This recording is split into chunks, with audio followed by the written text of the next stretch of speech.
Hello everyone, in this video we'll go on talking about the course of the Second World War.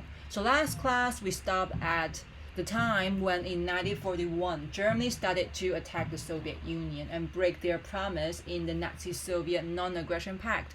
Actually, in June 1941 it's only like almost 2 years since they signed the pact, but actually for Hitler, promise means nothing to him, so of course he will break his promise, and he didn't really feel like guilty of it. I don't think so.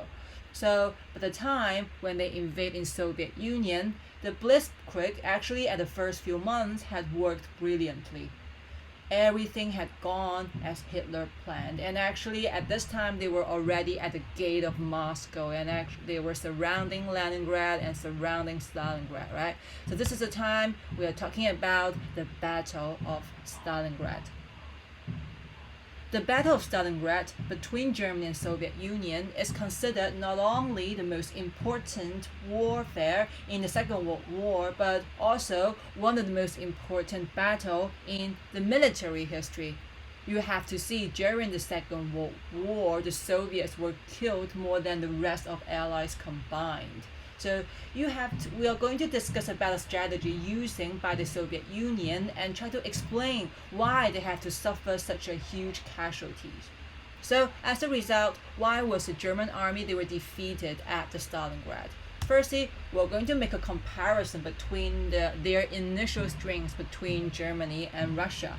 You can see if we compare to the numbers, Germany at the first time actually they were outnumbered than the Russian initial strength, right? While they were having more personnel and then having like more tanks and more aircraft. More importantly, they were having like more experienced pilots. While on the other side for Russian, their pilots were not so experienced, and their planes actually can't really compared with the aircraft which was using by the German pilots.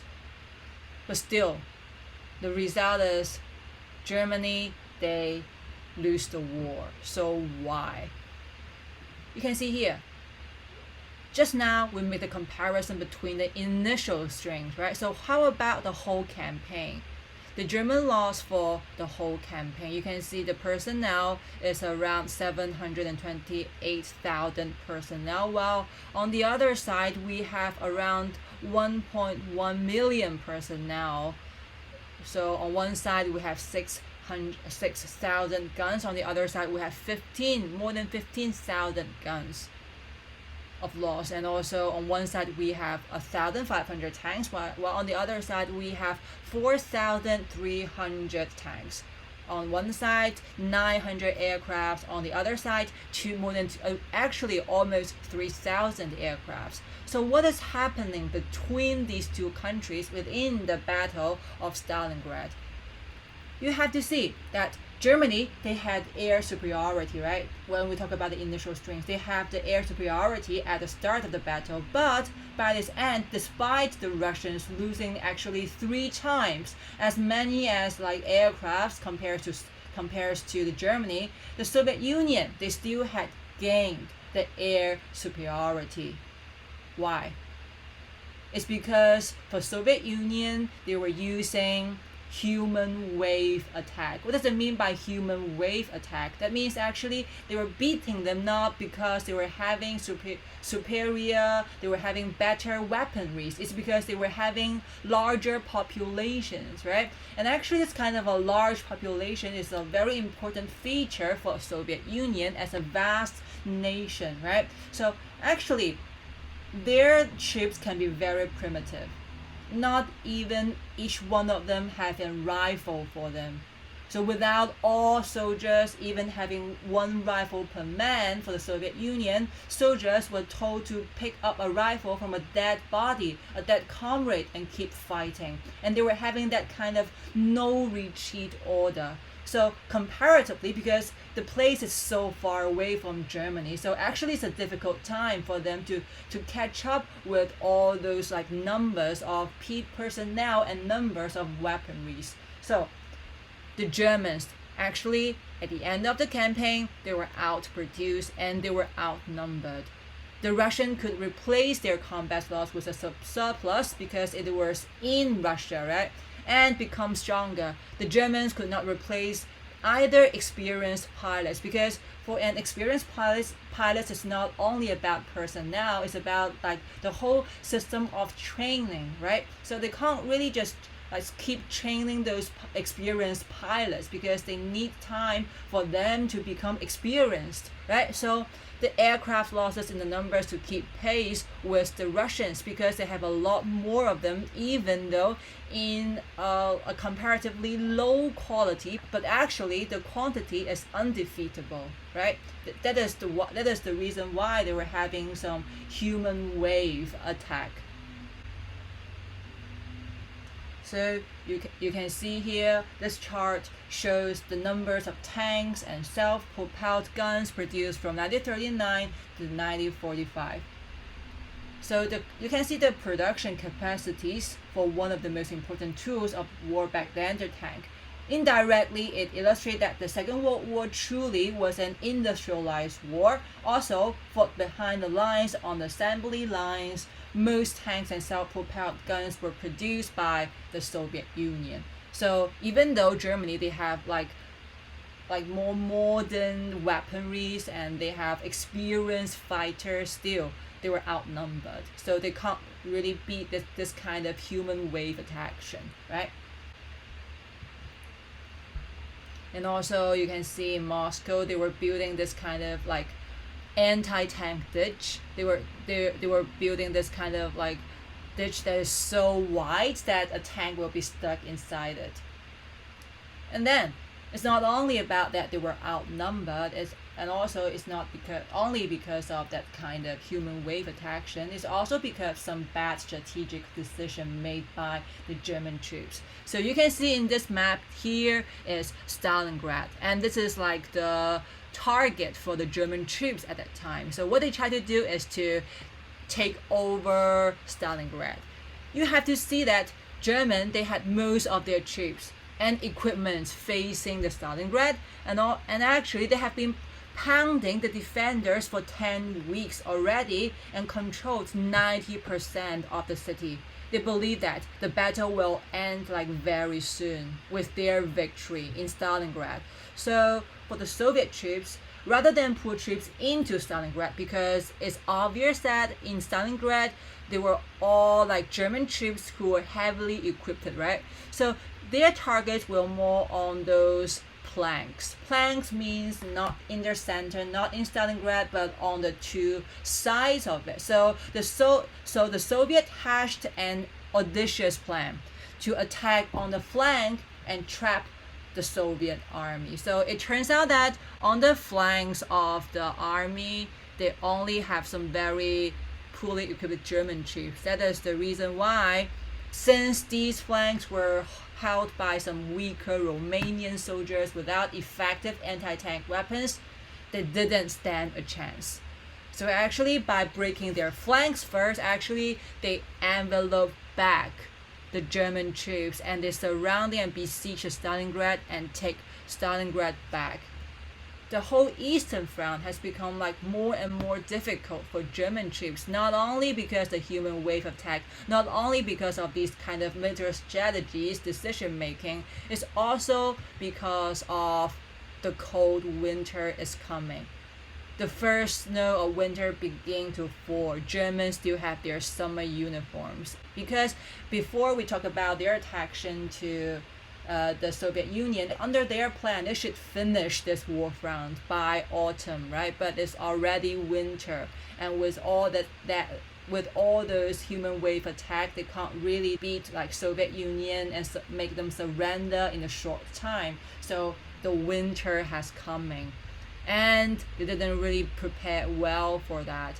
You can see this is a diary from a German soldier who were fighting in the Eastern Front. My hands are done for and have been ever since the beginning of December. The little finger of my left hand is missing, and what's even worse, the 3 middle fingers of my right one are frozen. I can only hold my mug with my thumb and little finger. The best thing I can do with the little finger is to shoot with it. So my hands are finished. You can see how cold the winter can be in Soviet Union, right? Because of the geographical condition there. So this kind of tough winter has become like the worst situation for a German army. I'm going to play a video about how brutal the winter can be in Soviet Union and become one of the most important factors lead to the failure of the German troops in the Eastern Front. Woeful Second World War. One of the worst battles in the Second World War was the one the Russians and the Germans had over the city of Stalingrad here. It lasted for 7 months, and in the cruel Russian winter, the Germans soon ran out of supplies and had to improvise, in the most gruesome of ways. Greetings, Herr Soldier. Greetings, Herr Starman.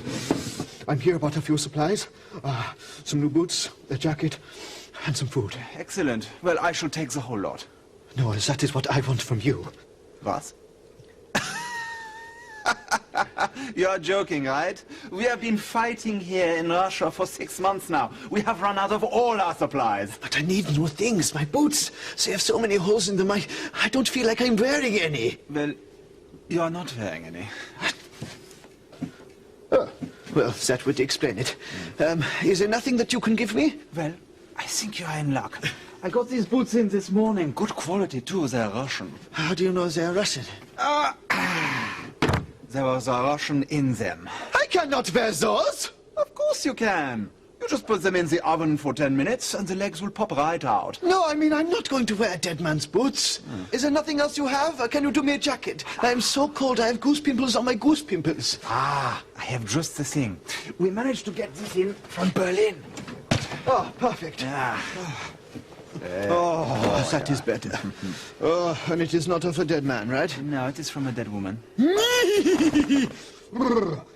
What about food? Do you have any food? Well, only this rather suspiciously named meat paste. I got it in from Germany. Oh, what's it like? Well, the impression I got from Lieutenant Gottlieb was it's not very good for you. Who's Lieutenant Gottlieb? This fellow over here. Yeah, that is exactly what Gottlieb did, except from both ends. So, all that you have is inedible food, a dead man's boots, a dead woman's coat. Is there nothing you have that is any use to me? Well, as our 10,000th customer, you have just one. An all-expenses-paid fortnight on the beaches of Brazil. Really? No. Raus! Can I not work here with you? No, I'm afraid it is just me and Gottlieb. Auf Wiedersehen. Look at it.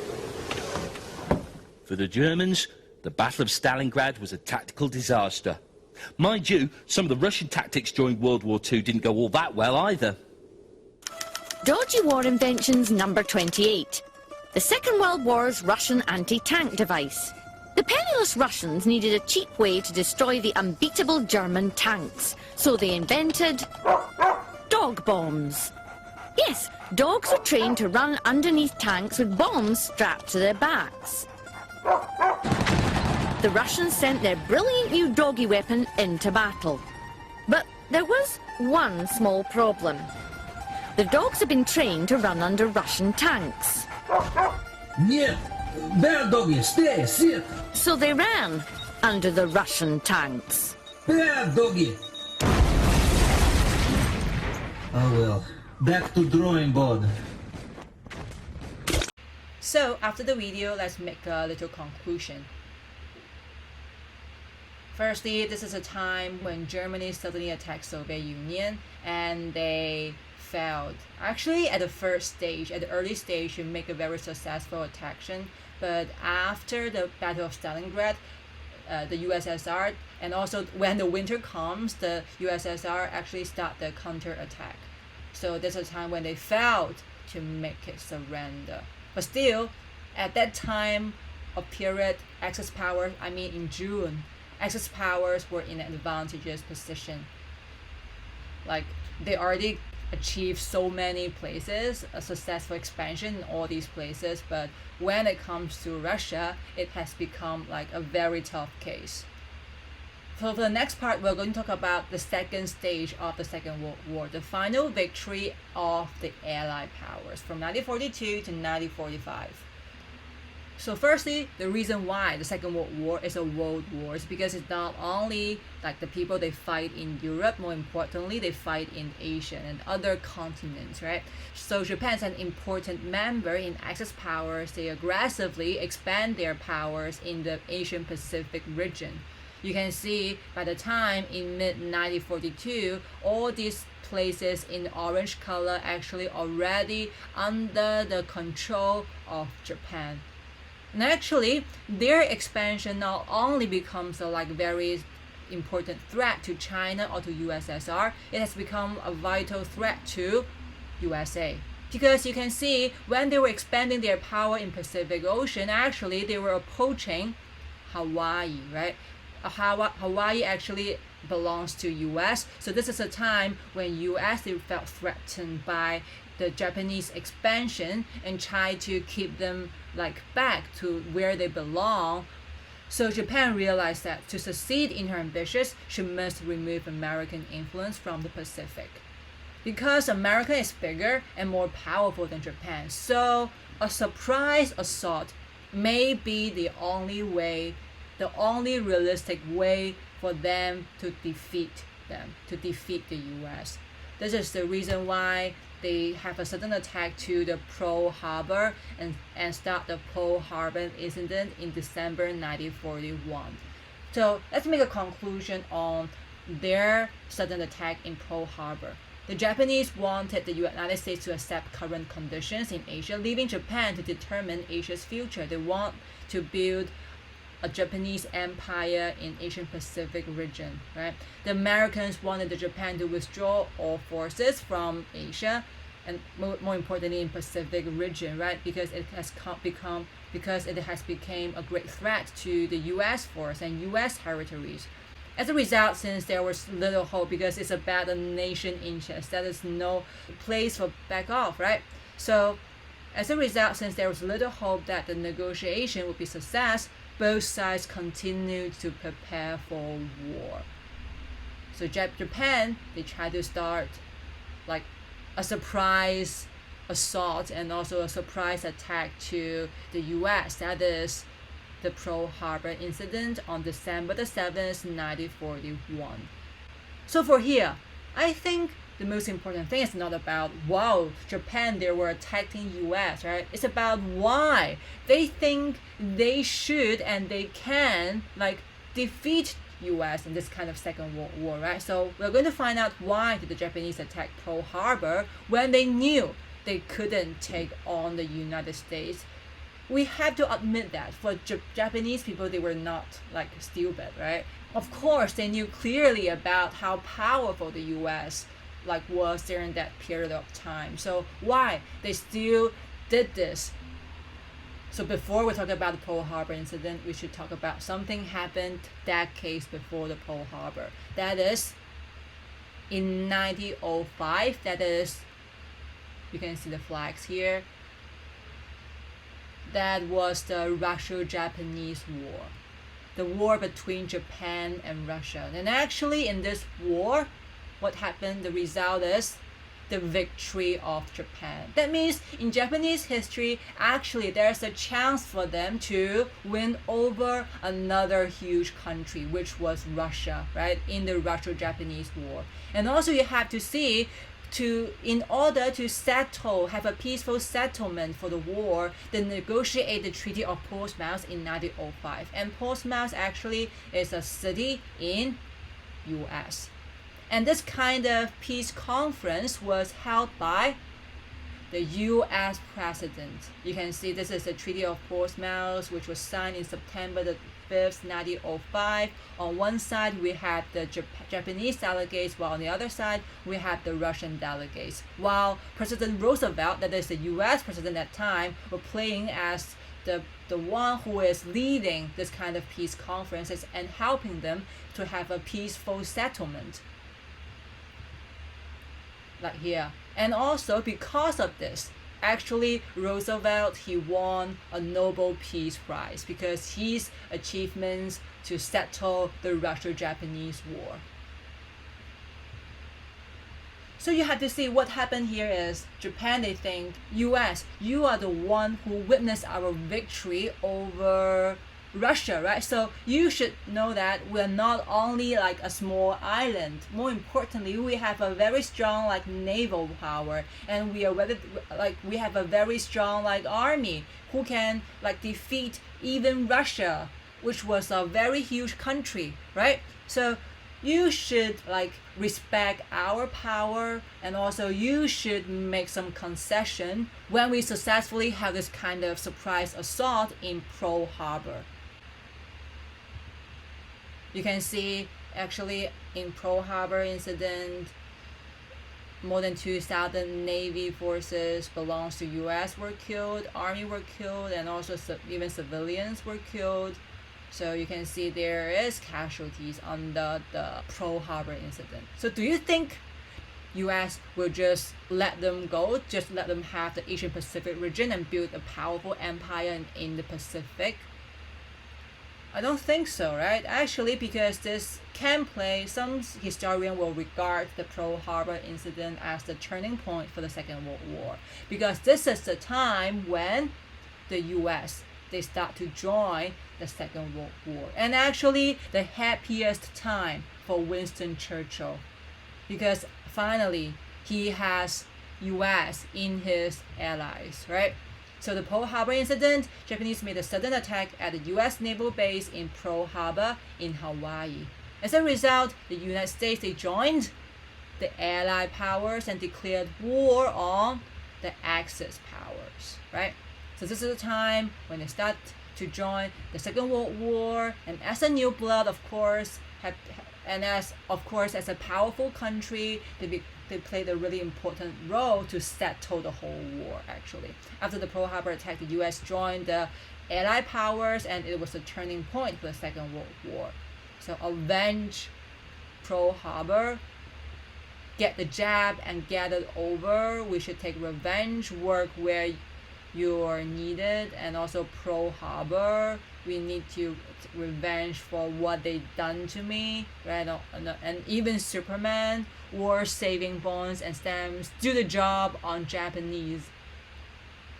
So after the US joined the war, of course, Allied powers start their counterattack.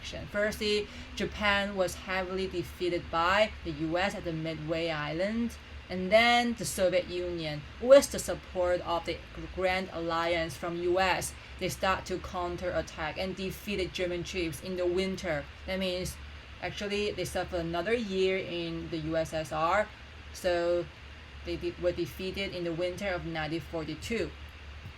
So this is a time when the Allied powers were in advantageous position.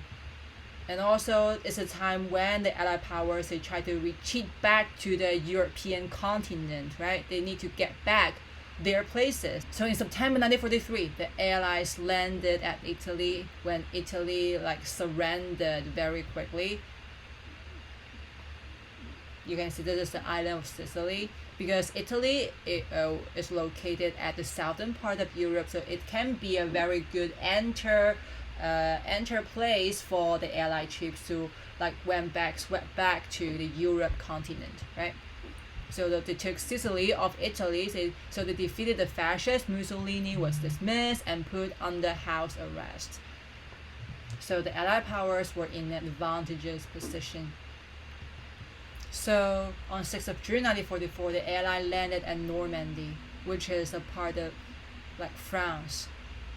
And the date was known in history as the D-Day.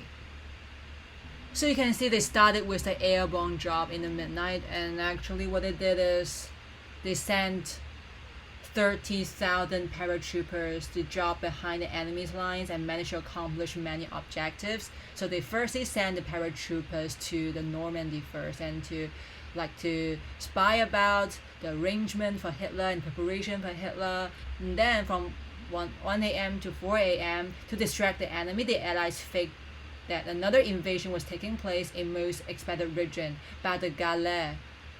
And also for Hitler, he did believe in this, and he sent like heavy troops in Pas-de-Calais, and this has led to a very important factor for the victory of the D-Day, since their troops were heavily like located in Pas-de-Calais instead of Normandy.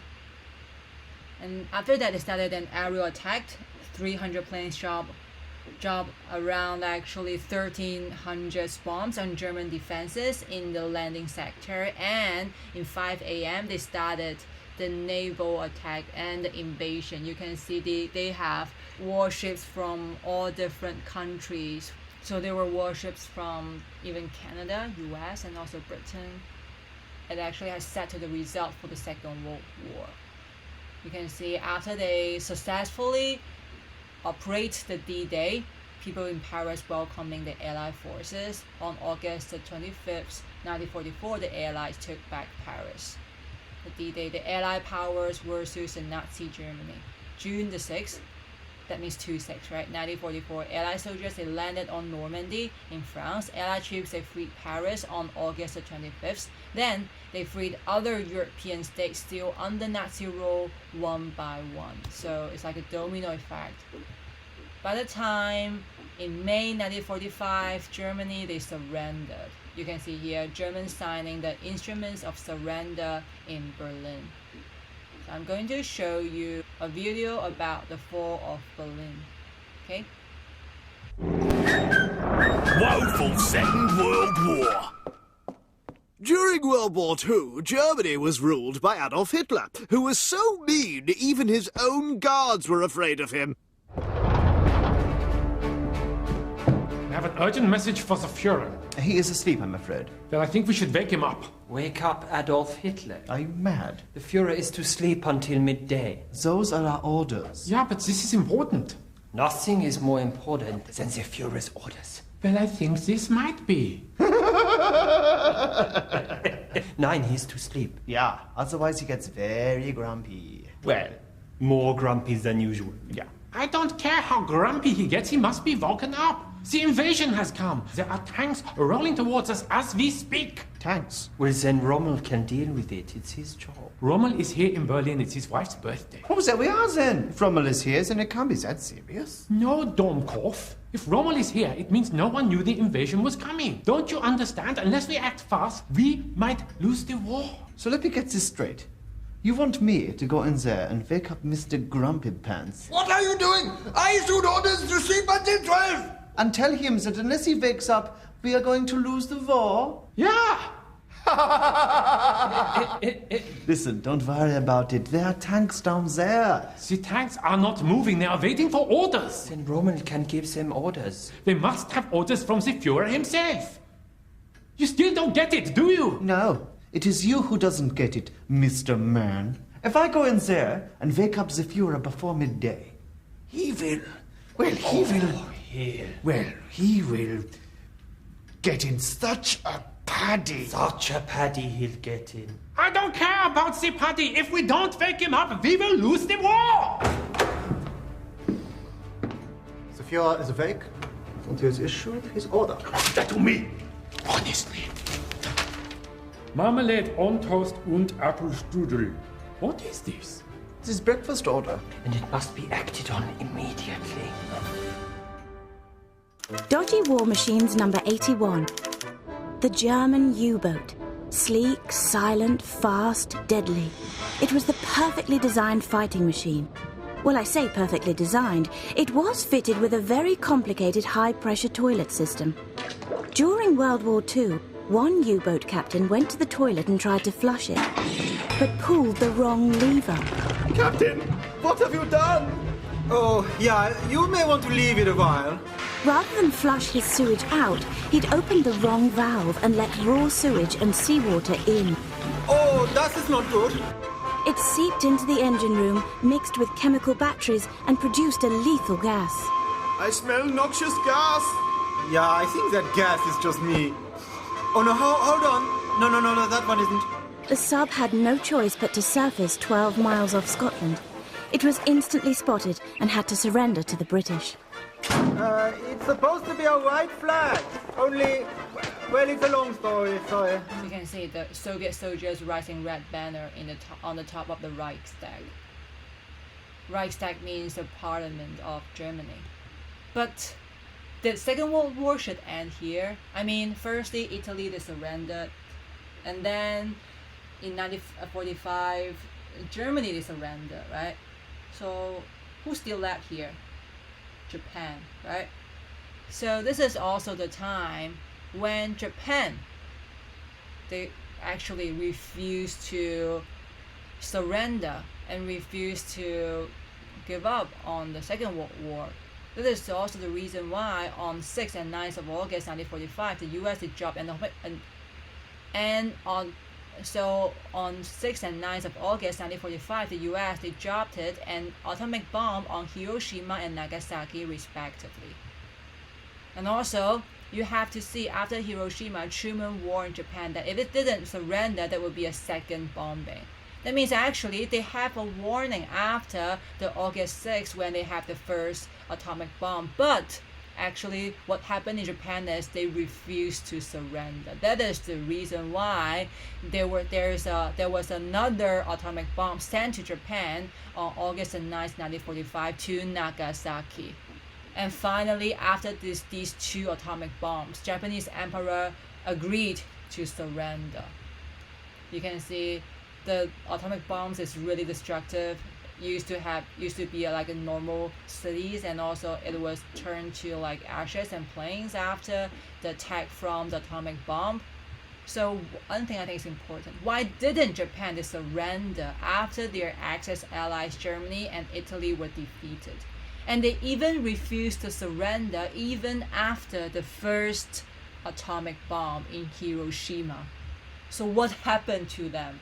Were they out of their mind or what? Let's find it out.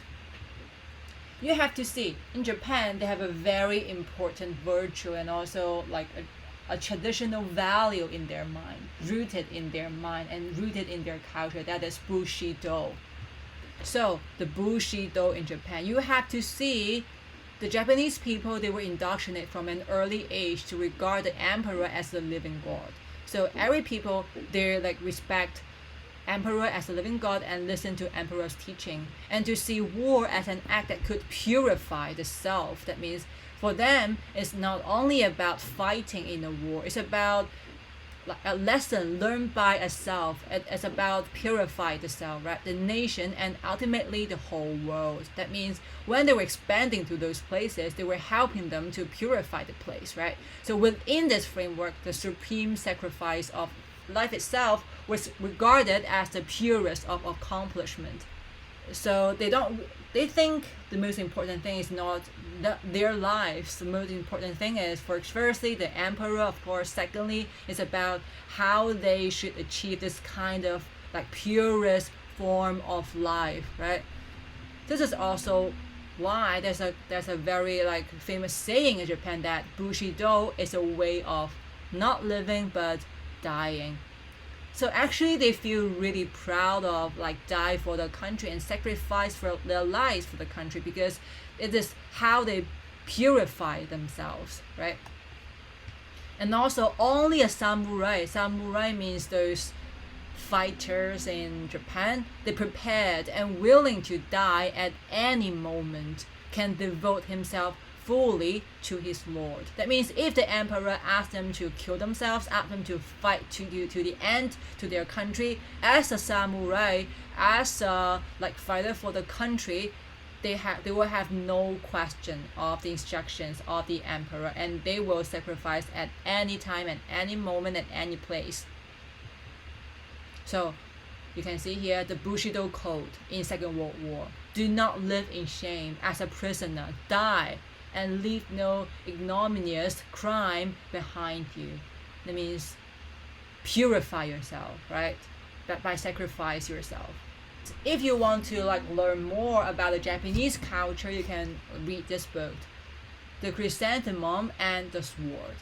It's about a contradiction rooted in the Japanese culture. The Japanese were the most alien enemy that the United States had ever fought in an all-out struggle. So this book was actually wrote by and United States experts after the Second World War, because they find the actions of the behavior of the Japanese people was so weird, which can't really understand, especially when they were making decisions in the Second World War. This is the reason why after the Second World War, actually they were sending experts to Japan to study about their value and try to explain their behavior during the Second World War.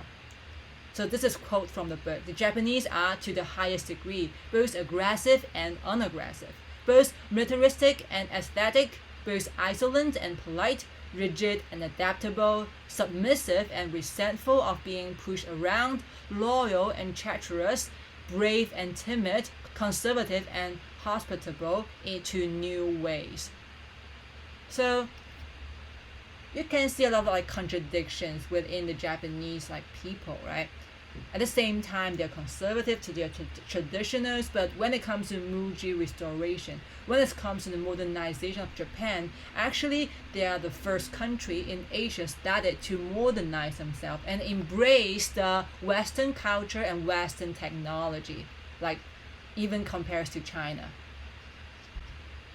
So you can see the contradiction in Japanese culture and values shows in the Second World War, which make their decisions like not a surprise to any of us now. So on 15th of August 1945, Japan declared unconditional surrender after the 2 atomic bombs were sent to Hiroshima and Nagasaki on August the 6th and August the 9th respectively, when the Second World War finally ended. You can see Japanese delegates signing Japanese instruments of surrender on warships, right? You can see these are some like Navy uniforms. So, the end of war, finally. Japan surrendered on August the 15th. They surrendered only after atomic bombs were dropped on Hiroshima and Nagasaki. And after we talk about so many like terrible things about people's deaths, about like atomic bombs, right? Maybe it's time for us to watch something about romantic things, right? You can see the kiss. This is like a very symbolic thing related to the Second World War. Like even in nowadays, you can see these pictures like in some magazines and in some like medias, right? It is one of the most romantic photos of all time. But these people actually, they were complete like strangers. It was during the like victory parade after the Second World War on August the 16th, 1945. So they were actually having a very like happy like parade in Times Square in US. And so they were so happy that the Second World War finally ended, and he grabbed the nearest woman, which is her, and kissed her.